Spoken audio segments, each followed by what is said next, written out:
Okay, we only have an hour together. I know folks are still coming in, but when we get this group together, there's always so much to talk about. So without much more delay, I'd like to go ahead and start off.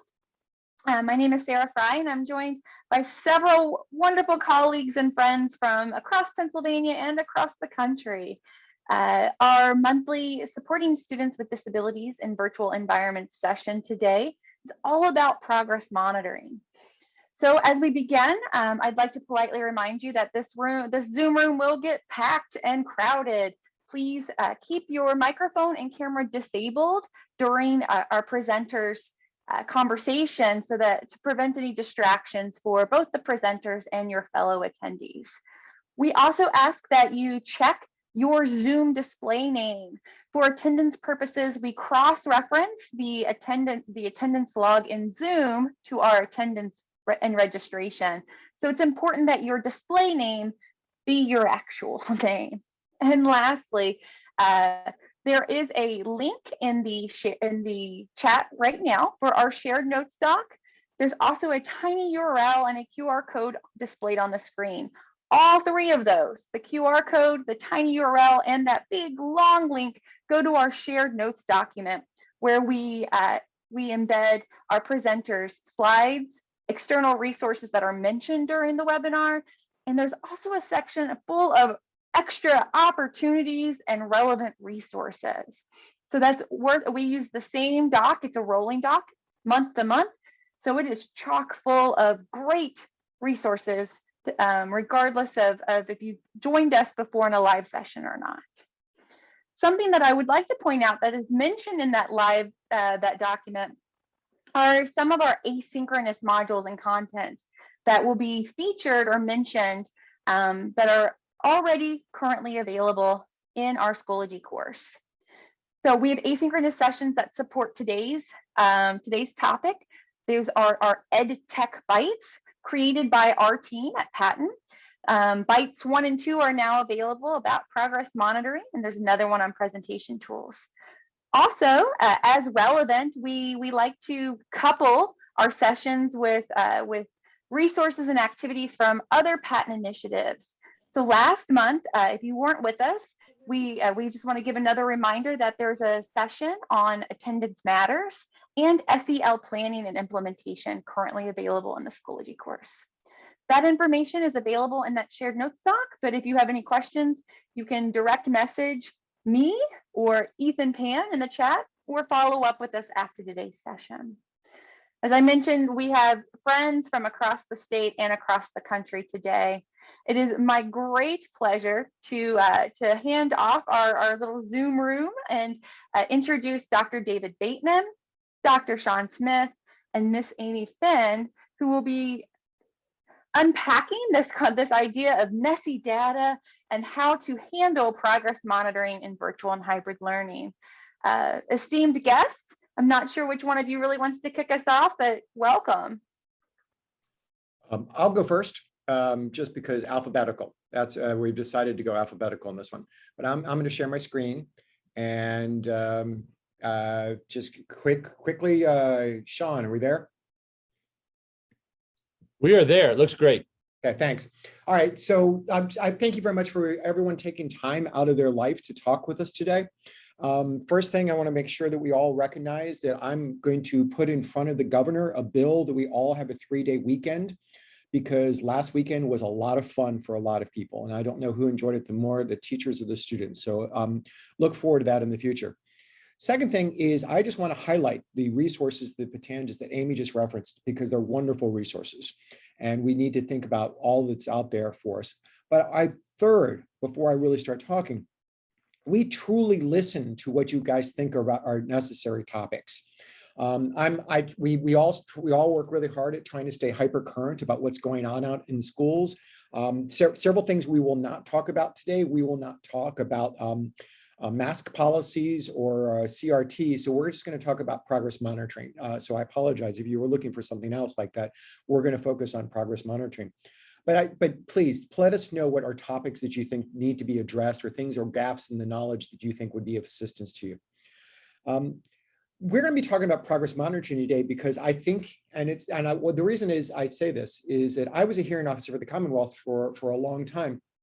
And people come to me many times, because I'm still heavily involved in litigation. Haven't talked with a superintendent about litigation since about noon today, so I'm on break.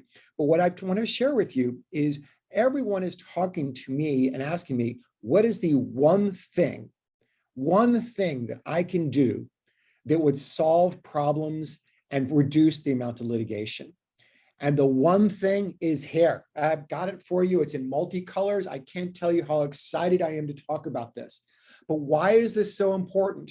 Because of the vast majority of the hearings that I've been involved in, even when I was a hearing officer, and now that I work with school districts, is that we have districts who are not evaluating what's going on with these kids. And so that's what I want to address about this today. So when I talk about this as an important topic, and so this is the promise to you, and you can contact me through Ethan or Sarah about this, but I'm also a professor at SHIP. But I'm going to share with you, many of you have been involved in a due process hearing, and you understand the need for having data for making informed decisions. My promise to you, if you've not been involved in a due process hearing, contact me, and we'll arrange for one to come to your district. It's the gift that just keeps on giving, so we can help this because we want to make sure that everyone has this as an opportunity. But what I want you to think about is progress monitoring. There's some very specific things, and these slides I will make sure that they're uploaded to the Schoology files so that you will have access to them. Okay, so first, progress monitoring. All right, just what? We are required to do this. This is not a new thing. This is a requirement. We've been doing this for years, but this is something that we need to make sure that we work on. All new teachers, and many of you are encountering brand spanking new teachers. These teachers are needing assistance. They're needing to be shaped. We need to model appropriate behaviors for them, but we need to make sure that they're measuring student progress. But this is a requirement. This is not a new thing. This is something that we need to focus on. So we need to make sure this is something that we're doing. Wait, there's more, okay? But the tip of the day, here is the tip of the day. Now, the colleagues that I'm working with, and I think wonderful of both of them, is that, but this tip of the day is if you can slide through the rest of the day about this. When progress reports and other data indicate that a student's annual goal will not be met, determine why. Here, I've highlighted this for you. Make needed instructional changes and continue to collect and report data. What do I mean by this?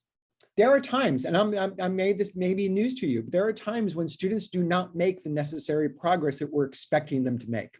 And what I mean by necessary progress? Well, I firmly am a believer of graphing these things and making sure that we have some data on this. I'll talk about data in a minute, but we have firm data that we can graph and understand where the student is, how the student is progressing, and whether the student is progressing. But also knowing this and using the information about this, because there are many times where I've gone to IEP meetings and we've known for the first, second, third, fourth marking period last year where the student made no progress, and yet we did nothing about this. And what am I thinking to myself when I hear this from school districts? Who is the slow learner here? We know that the child did not make progress, and yet we did nothing to improve the services for the child. So what we need to think about very specifically, take data and then change something. And it doesn't need to be anything fancy. Change something, change the grouping, change the seating, change the information, change the material, change something, and then document it. And then if that doesn't work, change something else. It's better for kids, but it's legally defensible that you found it. Something's not working, you then change something else. So keep going from there. More, wait, there's more, okay? So why progress monitoring? So think about this. We need to make sure we're focusing on what the kids need to pay attention to.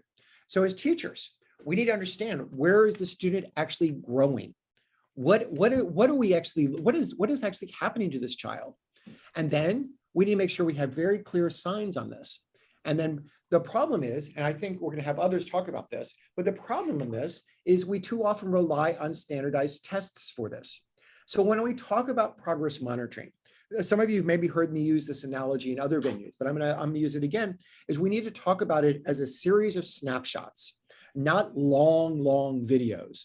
A series of snapshots, a 5-minute probe here, a 10-minute probe there, but regular, frequent probes on this. And then we document this and we make some determinations about this. Not waiting for one long, big assessment on the child, not waiting for just one thing that solves it. No, we are going to do it periodically. Think about it as much more formative. Is it the kid making this or not? I mean, I remember my very first year of teaching. I remember this very specifically. Working with kids and teaching, but not taking any data. And there was a kid who started to show some behavior signs because, I get this, he was bored because he'd already mastered the material. I could have been teaching him other things, but I didn't do any data monitoring on him. I changed and things got better. Okay, wait, more. Okay, monitor students' progress. Okay, measure as part of students' progress towards his or her goal. This is our formative evaluation, because the requirement, whether you like this requirement or not, our requirement as a school district is for kids to make progress. And the only way we can do this and the only way we can make this determination is through measuring. So we also then have to report to parents their information on how they're doing on their progress monitoring data. And so as opposed to, I saw a series of reading goals on a child, where the goals indicated that the child, this is the actual progress monitoring data we had on the child, where the child was doing fine, or we're happy to have her in class, or seems to be okay. That's the data. That was the data that was provided to the parents. That's not data. That's just an opinion about what the kid's behavior is. That was on reading goals. So make sure that's data that talks about this. But then monitor the progress. I just want to emphasize, keep monitoring and keep changing. So the IEPs, yes, you write IEPs. And yes, the IEPs are supposed to go through a calendar year. But you have to think about them as a living, breathing document. One where we are interacting with the kid and potentially making changes. Because I really wish, and it's interesting about this, many of you aren't aware that, many of your friends are not aware of this. But when we recruit for special ed teachers, we only recruit for special education teachers those who can predict the future. It's a skill that your general education faculty don't have. That's why we recruited you guys for special ed, is that you can predict the future about where a child is going to be a year from now. Now, we predict these futures when we write these IEP goals, and sometimes they don't actually make all the progress that we're expecting them to make. What we need to do is change what we're doing, change our goals, change our monitoring, and move from there. But continue to monitor progress, okay? So, monitor checklists. Was the method of monitoring progress in the schedule reporting part included in the student's IEP? Increasingly, I'm asking for districts to look at a child's IEP goals at least 6 to 7 times per marking period. That may seem like a lot, but remember, it's only like a 5-minute probe here, a 10-minute probe there, kind of go through there. And so if the data show the student was not making his or her goals, were we making changes? This is the one thing. If you learn nothing else today, learn this. Make changes when the kid's not making progress. I mean, the rest of you, after you hear the next 2 wonderful presentations, you can stop for the rest of the day, not do anything. Just go home, watch the Netflix, because you've learned all you need to learn by making these monitoring changes. Okay, more. So some cautions that I have about this. First, and I know this is an oldie but a goodie, but it's interesting about this. Right? Subjective teacher observation is not an adequate method of monitoring data. Without supporting data, teacher observation is an opinion which cannot be verified. I request numbers. I truly request numbers. So keep that in mind as we address this. You need numbers of how the child is doing. So be able to think. Because they say that's a lot of work. What we're working off of is measurable goals. We should have written a measurable goal for the child as opposed to just an opinion goal. We want a goal that's measurable. Wait, there's more, okay? Misuse of percentages, all right? Here's another case, same case actually. Hey, annual goals that contain percentage of accuracy is not helpful where the IEP fails to define a starting point, an ending point, or the curriculum which a student will achieve 80 to 85% accuracy. I too often see goals where every goal is written at 80% accuracy. And I understand if you can do something 8 out of 10 times, you've pretty much got it. But what we need to do is come with more clarity about what's going on. So if we want to get to the kid to 80%, give me some indication of where the kid is starting. How we're actually going to measure this. Don't just say, get kid to 80%. 80% of what? And that doesn't clarify. But I know some of you have maybe heard this example before, but I truly have seen in multiple IEPs where the teacher, this is a transition goal for kids with intellectual disabilities, where the kid will cross the street effectively 80% of the time. I want goals that are tied very specifically to what we want the kid to be able to do, and make sure that there's sometimes I want 100% accuracy. And so keep that in mind as we address this. Okay, more. Okay.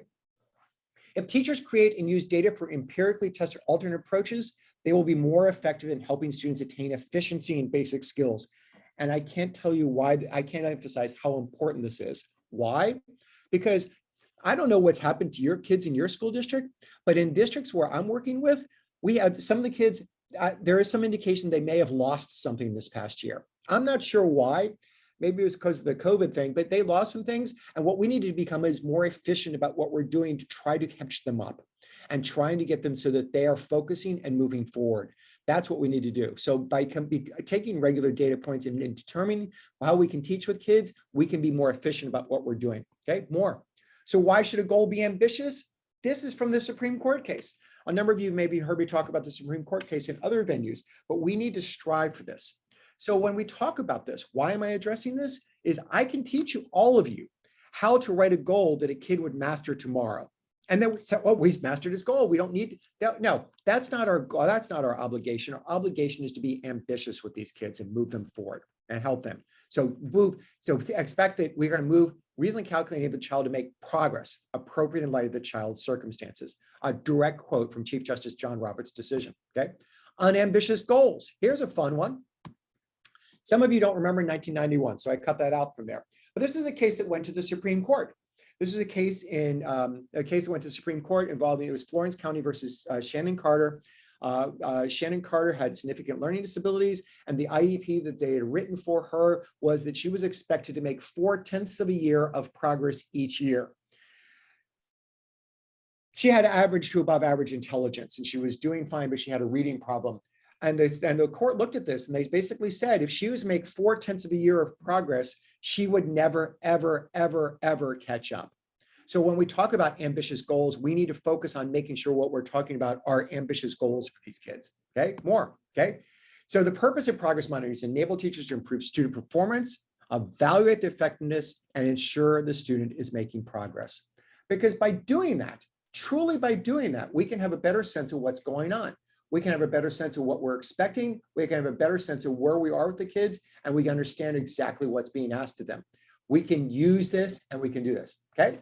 The last slide, last two slides. All right. What are data? Data are numbers. They're not words. Okay. Data are objective. They're not subjective. Everyone can agree on numbers, and data are observable and countable. They're not based on inference or speculation.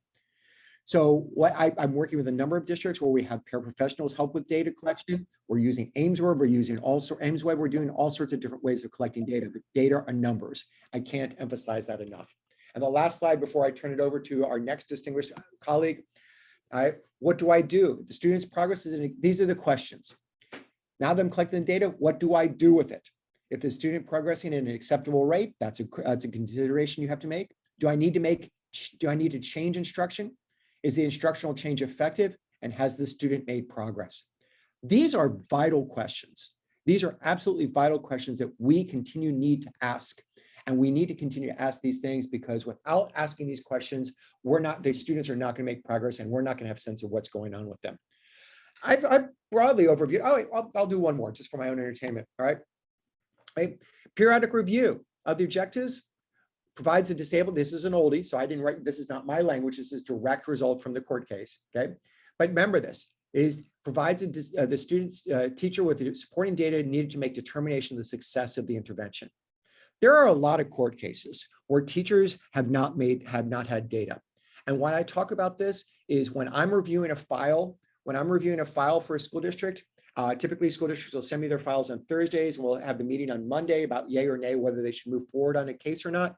If I find out Thursday afternoon, I'm reading through the case file and there is no data, I've got an easy weekend, because I'm going to recommend that we settle those things, because it's not defensible. I'm not going to put a teacher on a stand who doesn't have data. And so I can't emphasize this enough. You need to have data because it's defensible, but it's also better for the kids. All right. So I'm going to turn this, I'm going to turn this back over. Where'd my screen go? Okay. Okay, stop share. Okay. Okay. And turn this back over to the next one. So, all right.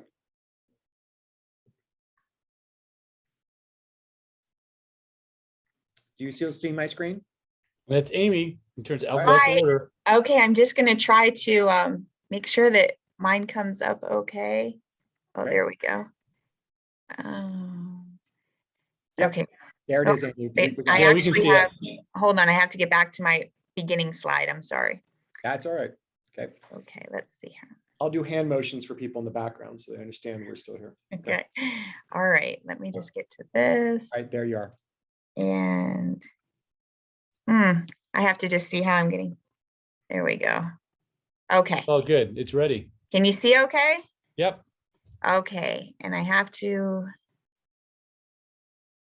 just want to make sure that I can. Okay, can you see me too? Can everyone hear me all right? Yes and yes.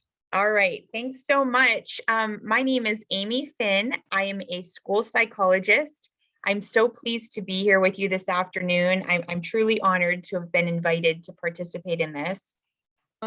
Progress monitoring. This is, I wanted to make this a little bit fun. And so I created an analogy to try to compare progress monitoring to a meaningful long-term relationship.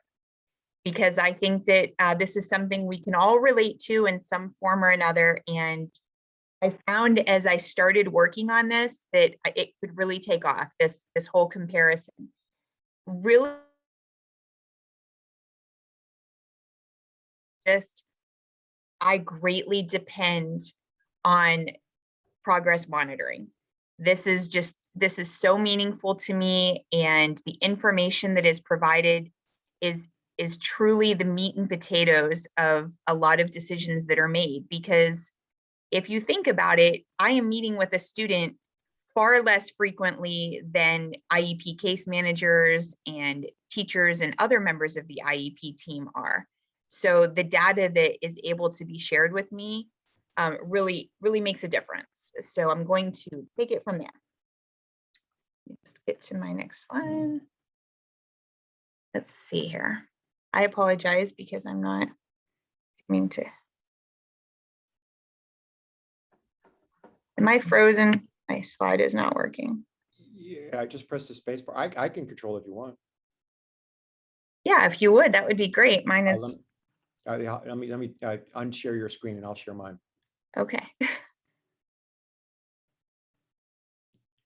Hold on. He says like he can do that real quickly. He's not as fast as you think he is. Okay. Yeah, just stop sharing, Amy, and we'll be good. Yeah, we'll be fine. Okay. There you go. Okay. Does that work out? Yep, Dave will stop. We'll start sharing and we'll be ready to roll. Okay, thank you. Okay. Okay. Okay. There we are. Okay, so like any relationship, there's going to be a getting acquainted phase. And this is basically when you, as the person doing the progress monitoring, makes a decision. And this may change from year to year. You may learn at some point the things that you want to hang on to and the things that you don't when it comes to progress monitoring. So whether you choose something colorful and fun or just basic, stick with what you choose and use this for every student that you're monitoring, because this type of consistency is important, and this is going to make life easier for you. By the same token, don't set yourself up for something that you're not able to maintain. If you're finding that what you started with was too complex or too colorful and frivolous, then switch to something simpler, but do so for every single student. In other words, this has to be maintained. This consistency is critical, and when you're able to look back on your caseload, you're going to have a very easy reference point for how you can track progress and how you can report that out. So get acquainted and set it up the way that you're able to maintain it. Next slide, please. You want to establish this commitment. Once you have chosen what you're going to go with, then commit to it. Consider the type of service that you're delivering. Every IEP case manager is delivering something unique and different, whether it's through emotional support, learning support, autism support, life skills, etc. So pick what's going to work for you. What type of determination that you make in terms of the progress monitoring methods that you choose does have to be aligned with best practices. Make sure that this is supportable. Make sure that this is something that will hold up if circumstances arise. You don't want to be questioned about fate. You don't want to be challenged in terms of what methodology that you've used for collecting data, or have you gotten behind in it. So again, something that you can maintain, establish that commitment and stick with it. Next slide, please. Any relationship is based on a give and take. What interventions are you giving? Are these being given with fidelity? If not, then how are the changes being documented? What's being implemented instead? Consider this, consider the delivery of your service and the way that you're doing this. Does this align with the type of progress monitoring that you're doing? If you are providing a service, excuse me, for example, with life skills development, then the type of progress monitoring that you're conducting is going to look far different than someone who's delivering a different type of service. This is direct relationship between the data that you are collecting and what service you are delivering. By the same token, what data are you taking? This is the taking part of this relationship. Are the goals measurable? How are you measuring them? This is critical because this is something that you want to determine, is this going to be done in very systematic observations? As Dr. Bateman referenced, is this something that will only be done by you, or are you soliciting other members of the IEP team or other members of the school team to assist with this? And if so, then make sure the taking part of that is consistent. Everyone's going to have their own spin on things, but in this case, this is not meant to be stylized. This is meant to be as consistent as possible, regardless of the person who's collecting that data for you. Without these, progress monitoring is not meaningful. And we know that later, lack of meaningful progress monitoring is really worthless. It can't be used to support or refute any decisions that are being made. Next slide, please. So in any relationship that you have, you want to avoid extremes. Years ago, when I would do marital counseling, I would say, please try to avoid terms like always and never and accusatory type extreme terms like that. So too must we avoid that in progress monitoring. We're meant to track data or lack thereof. We want to keep these services relevant and appropriate. Dr. Bateman had shared with us, we want to avoid the use of opinion-based data or subjectivity. Certainly there's time for that. It's called teacher input or IEP team member input. But progress monitoring is meant to be based on facts and things that can be tracked based on observations, not on your particular perspective or your opinion. And if you're going to inject that into it, then make sure that the goal or the SDI also is based on observational data. And then there's a place for that, but there's no place for it if you're only tracking things in terms of academic progress or progress in terms of a specific goal. Next slide, please. Is this working or not? Remember the tip of the day. We really want to know at this point in any relationship, is this getting me the data that I want? Is my methodology that I chose early on when I became acquainted with the progress monitoring system that I was going to use, is this holding up? Am I getting enough data? Is this data meaningful? And if it's not, then make a decision to change course. But again, do so for every student on your caseload and do so in a systematic way. This cannot be something that's willy-nilly or something that you decide to change depending on the student's behavior that day or whether you have time to collect the data that you initially set out to collect. This has to be something you can maintain. Basically, progress monitoring can either be your help or your downfall. I use the term kryptonite. This can basically be the thing that can lead to unsubstantiated and unsupported recommendations, decisions that will not hold up to scrutiny, and most importantly, services and supports that are not appropriate. In reviewing reports, this truly is the one thing that I come back to over and over. Not to downplay my own special role in evaluations and reevaluations. The school psychologist does have his or her place, but really in the end, the thing that I hone in on the most is the progress monitoring data. Because again, that standardized testing that was conducted by a school psychologist or through an independent educational evaluation, this is something that has its place in any type of recommendation or diagnostic decision.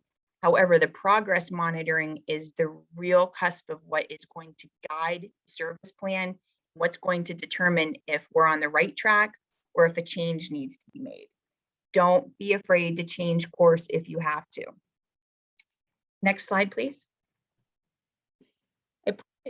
Really, progress monitoring is the unsung hero of the special education world, and that means that you are too. I know that this can be a thankless job and tedious, but honestly, it's going to save your district in the long run, and it's also going to save you.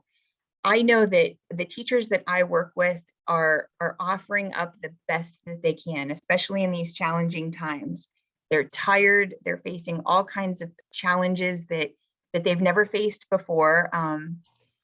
Case managers are finding themselves more and more being parents, mental health workers, deliverers of service, and instructors, and sometimes nursemaids, sometimes all kinds of things that they're doing that weren't really part of their original job description. And now you want us to progress monitor too? But truly, this is something that holds up so many aspects of the IEP and the path that that student takes from the initial onset throughout his or her time in special education. As I said before, I rely greatly on effective progress monitoring. It guides decisions far more than my one moment in time where I tested a student. In fact, there have been many situations where I have found that the progress monitoring data that's been collected and the reevaluation testing that I completed, sometimes they don't match up. And that causes me to have to question my own testing and the child's response to testing, but it also causes me to question how the progress monitoring data was collected and whether it was done so with fidelity. And I think if we can examine that and find that a pathway can be traced, then truly the progress monitoring is going to ultimately be the thing that guides the next decision, far more than my testing alone. And I did share, but it's worth repeating that, again, one of the biggest downfalls I see when I'm reviewing reports is that the progress monitoring data does not support the path that child's special education plan took, or the decisions that were being made for that child. Next slide, please. Okay. So evolve and adapt, but don't lower your standards. Just as any relationship evolves, so will your progress monitoring. And I say this, don't lower your standards. You can adapt, you can change course if you have to, but continue to stay aligned with best practices. Continue to do your best. Honestly, it's going to support you and it's going to support your school district if you are ever questioned. It will stand up to scrutiny.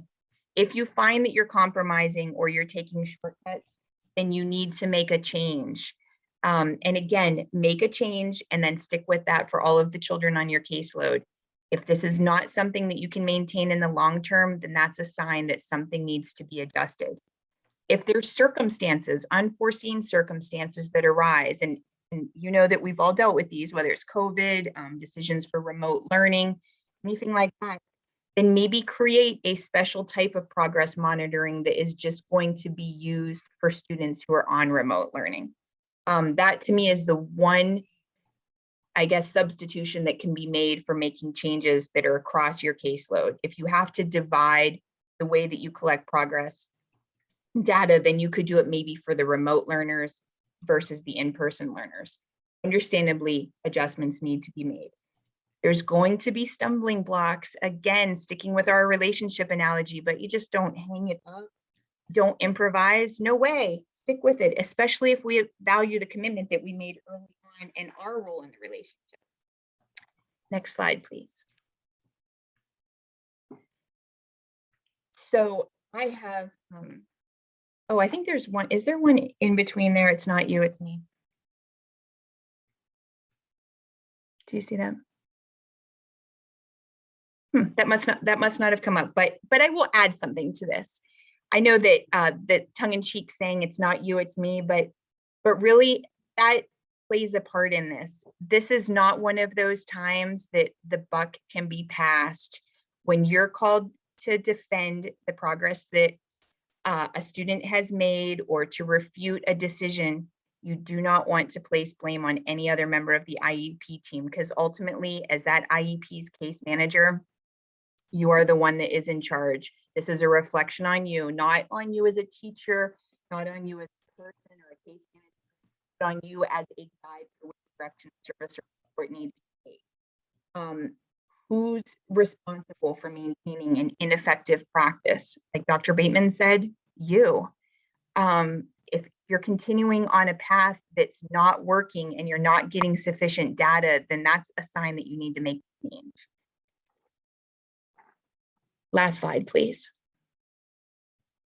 So again, as any relationship, we want something long-lasting that's going to stand the test of time. We want that paper trail. Of all times, we want the documentation that can be traced. This is meaningful. Think of this like a scrapbook of your time with this student. There's going to be highs and lows, things that worked, things that didn't. But this is the story that can be told of a student who's receiving services and how that student is faring with those particular services. Again, this is a series of snapshots. We don't wait for an anniversary to take our one and only picture that year. We do so throughout the course of that time. And that's why your data that you collect is the most important component of this relationship. Thank you so much for your attention. I will turn this over to our next presenter. And that's me. And my goodness, Amy, I just want to go home and hug my wife. So that's awesome. So I'm going to go ahead and share my screen. And Amy or David, if you could tell me that it's showing. It is. It is. I'm going to go into presentation mode and I'm going to try to wrap things up here. So Ethan is going to share these resources with you via the Patent Hub. There is a bit.ly directly to this Google slide presentation though. And I want to emphasize it because if you've been with us in the past, I try to integrate in the resources that I want to share with you inside the hyperlink in the Google Slides. So I want to make sure that you are familiar with the fact that this is a Google slide and it will be available to you. I did create a quick bit.ly for those that want to take a screenshot or write down real quick, but I am going to move on because of our limited time that we have left amongst ourselves. So here we go. So, you know, life is so much easier in my world when I just listen to David Bateman and follow what David says. And Amy, I need a screen capture of you as well, because of course, David and Amy shared some awesome ideas. And what I want to do is take it a little bit further as we have in the past. And if you've been with me in the past, I'm going to share with you some additional resources and talk about some things that we've echoed in the past, but basically that power those digital solutions that yes are required because we're hybrid, yes are required because we're remote, yes are required because we're online. But I'd argue, and the pandemic has reinforced it to us, they can be very, very empowering to us as educators, to the families we serve, and to the students we serve. So that why progress monitoring, of course, this is what David shared with us as our session began. I want to piggyback on that. Because when I think of why progress monitoring in this digital world, I immediately think of student engagement. I have a hyperlink here to some resources on this idea of engaging learners. It actually comes from the Universal Design for Learning framework. And if you've been with me in the past, you know I don't say pretty much anything without UDL, but it's that framework that talks about levels of engagement and basically data assessment and connecting the learner to that is a critical way to engage them. Engaging them through data walks. Data walks are awesome to be able to understand that connection. We know when we engage them, they start to understand with assessment that effort equals achievement. And we know with the students that we serve, that is something that doesn't just happen. They need to make that connection. And we need to show that to them. When we assess through regular progress monitoring, and yes, it could be just non-digital, but to me, the digital makes those, and I'm going to emphasize this in a moment, makes those dashboards available, makes that data much more accessible, makes it much more immediate, makes it much more automatic. And with so, we can assess, identify strengths, assess, identify challenges. We overall empower the learner in terms of their own self-monitoring, self-regulation, self-assessment. And I have a hyperlink there in terms of how that's such an effective approach, really good evidence behind that, and overall student ownership. And digital tools with its immediacy, flexibility, and overall power in a very general sense really allows us to take what David was reinforcing and Amy was synthesizing there and brings it to life. And I know many of us are using those tools, and I want to kind of reinforce it. Now, I talked a moment ago about universal design for learning. Now, there's the framework for those unfamiliar with it. It is hyperlinked for those unfamiliar with it. And what I've also offered is a link about UDL and tips to facilitate assessment, particularly through formative assessment or progress monitoring. So don't have enough time to deal with that today, but I wanted to give you a little bit of a connect that if you are drinking the Kool-Aid on universal design for learning, or are trying to plan and design for all individuals using the framework, here's some great tips to further facilitate that with the idea of assessment, which of course is our theme today. Now, David also talked to us about kind of a progress monitoring checklist. And, I took that checklist idea and thought about it and thought, okay, yeah, David, I agree with your checklist. But when we're thinking of a digital tool progress monitoring checklist, all right, or however you want to say that, and we can sort those words in a variety of different ways, certain things are vital to me. And by the way, many of these they're free, we're using in our learning management systems. We talked about that if you've attended previous sessions over this last year. We've been reinforcing that for a while. But here are some essentials for me. First of all, I'm going to select a progress monitoring digital tool that has a dashboard. It's actually, I find it almost impossible to find an app, a learning management system, a website, whatever it may be, that's collecting some sort of progress monitoring in a digital sense that doesn't have a dashboard. Amy mentioned Ames Web, and of course, a number of other tools that I'll have a hyperlink to in just a moment. They're integral to it, right? Automatic scoring. Now, automatic scoring comes in lots of different ways, right? We can create something as simple as a Google form or a Google quiz and put in the answers so that when the child finishes, they automatically get their score. Many of us have a variety of different tools in terms of be it polls or surveys or Kahoots or things of that nature that offer an automatic score. There's a lot of different elements there. And why the automaticity? Back to what I was just mentioning a moment ago in terms of that self-assessing, empowering, being able to do data walks, et cetera, et cetera.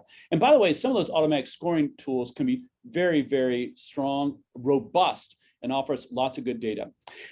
We need to find PM digital tools that allow us to personalize, but also to simplify, to make our lives easier.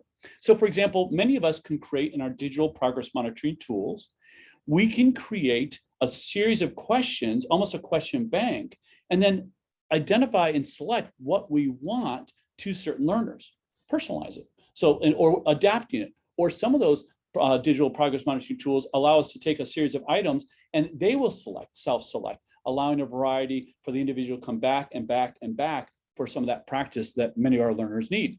Of course, we want to make sure that it offers various formats and media. So formats in terms of the visual look, but also media. Does it integrate video? Does it integrate images with the question? Does it offer an audio prompt with the question? So many of these tools that we have today, be it in our LMS systems, be it in our CMS systems, be it in our free systems, they are there. Let's use them. And finally, many progress monitoring tools now are offering a connection to what do I do next? So the IXLs of the world, they've been doing that for some time now. But what other tools are out there that allow us to, here's the data, now what do I do next? And that to me is an essential. So when I think of my progress monitoring digital tool checklist, I'm taking a look at some tools. I'm making sure they have these features from the get-go because they're essential, they're effective, and many of them already exist. All right, now if you're like, okay, formative assessment, we've been talking about it, how we be responsive to it. There's so many tools out there, and I'm going to give you a whole list of formative assessment tools that allow us to do that progress monitoring, both for our goals and benchmarks, and just for regular type of assessment.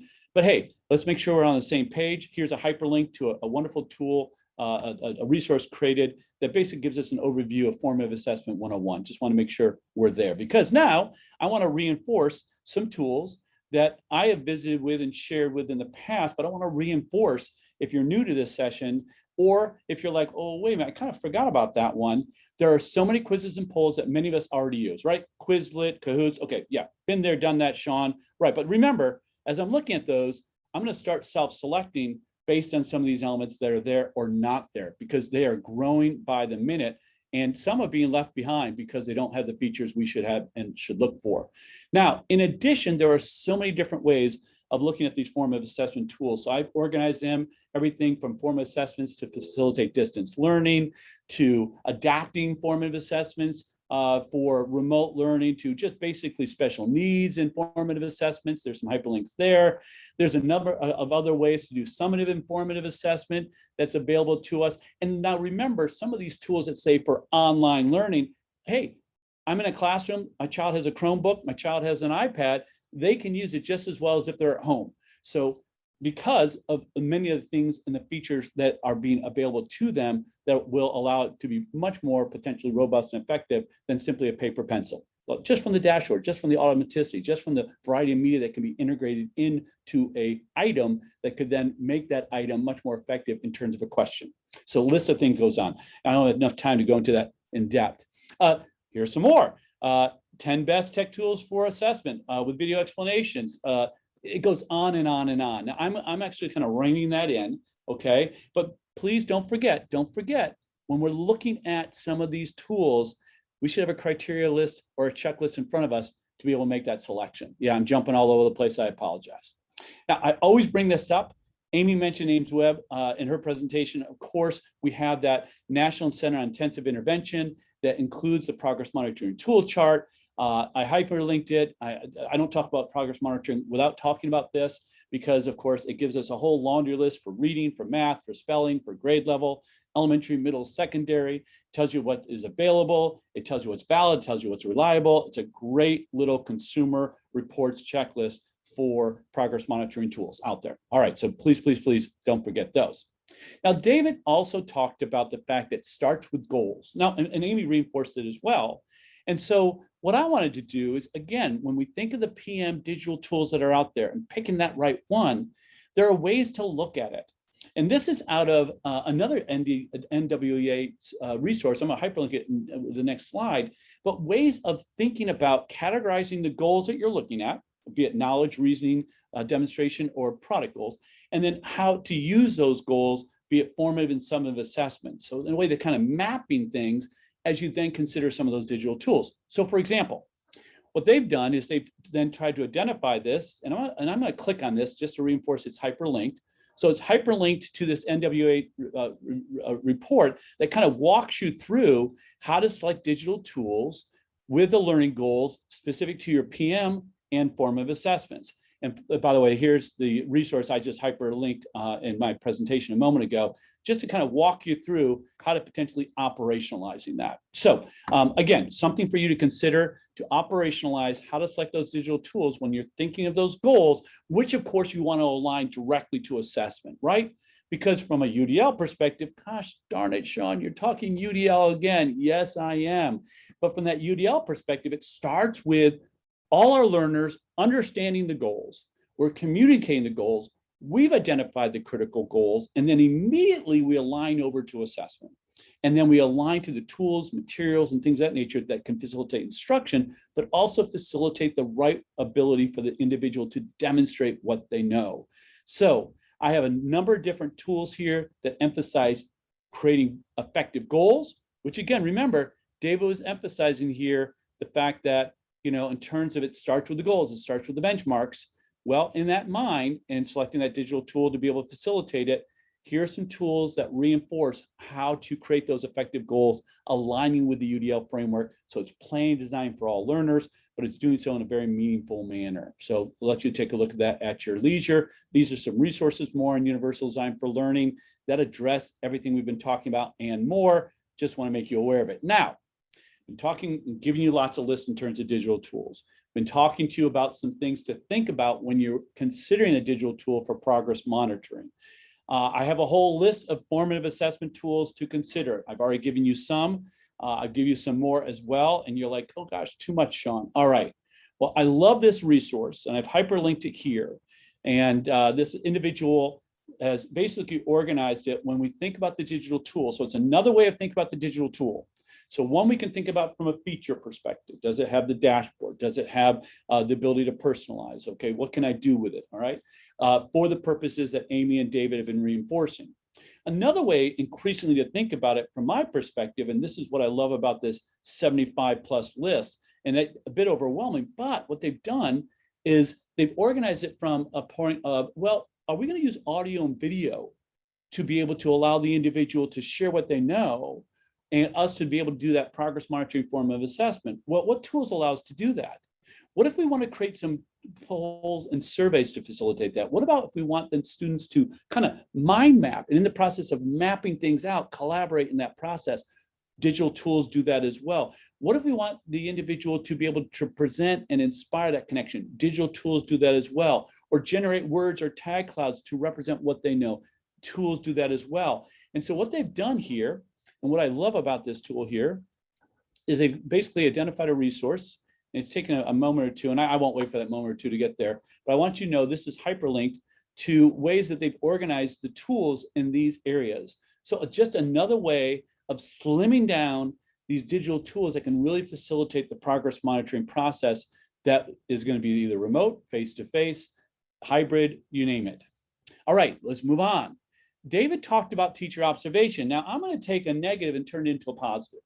David talked about some of the reservations, and I'm with you on that, okay? At the same time, there's a number of digital tools out there that will allow us as educators to be able to further facilitate data collection through direct observation.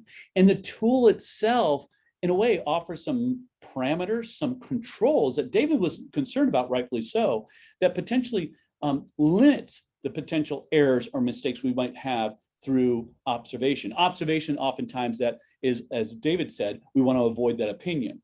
Now, with that, again, when I'm looking at behavioral observation tools, and I may not be observing just for behavior, okay, right? In terms of I could be observing for a number of different things. I want to make sure it gives me structure to code and structure the data collection. And many of these tools, by the way, I can add in the data I want to collect. It's just not giving me a template. I can create the template, or I can create the checklist that I want to look for. Many of these digital tools, if my device has a camera, it will record the video that I'm observing, so I can share that with others as well. Or I can record the audio if I have the audio capacity in the device I'm using as well. Now, of course, you want to find any observation app tool that's out there. It's only as good as the data it can graph and the dashboard functionality.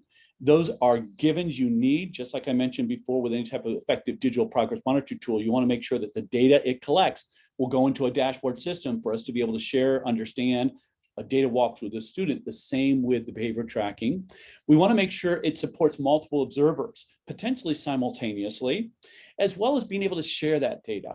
So a lot of behavior trackings now allow us to do that, allow us to code in real time, allow us to then immediately take that coding and share it in some sort of graph, be able to share that with others, and have the actual observation we're observing sitting there in the file as audio or video. So pretty impressive, and or even an image. So there's a number of tools that do that. Common Sense Media actually has a link to a number of these resources. I've offered you some that are more on the behavior tracking, but don't get lost in that, because it can be very effective with the observation. All right, so as I'm running out of time here, I see these digital tools for progress monitoring to be very, very effective, big smiley face on my part. And to me, to begin with, to finish up with, those tools offer a bit of a crosswalk to connect the progress monitoring data in terms of the needs to the effective intervention. More and more of our progress monitoring tools are offering that crosswalk. Don't you love that Abbey Road and the crosswalk? Isn't that offering you a good visual? Maybe not. It is to me. But anyways, where I'm going with this is we know our content management systems that offering much of our curriculum will then progress monitor the individual and then offer next steps suggestions. That's a crosswalk. It's helping us guide to some of those practices. Well, that's great, but I want more. And some of our learning management systems do the following. But what I want to do is I want to increasingly take my progress monitoring data. It determines very visually where the individual is, where the individual needs to go in terms of the data I've collected. Now, I want to now marry it or crosswalk it over to practices I know that then are going to be effective in addressing those needs. Well, since the progress monitoring tool is doing so much of that work for us, if we've created it in that manner, it should get us to a point where we can start having conversations about, here's the challenge, here's the need.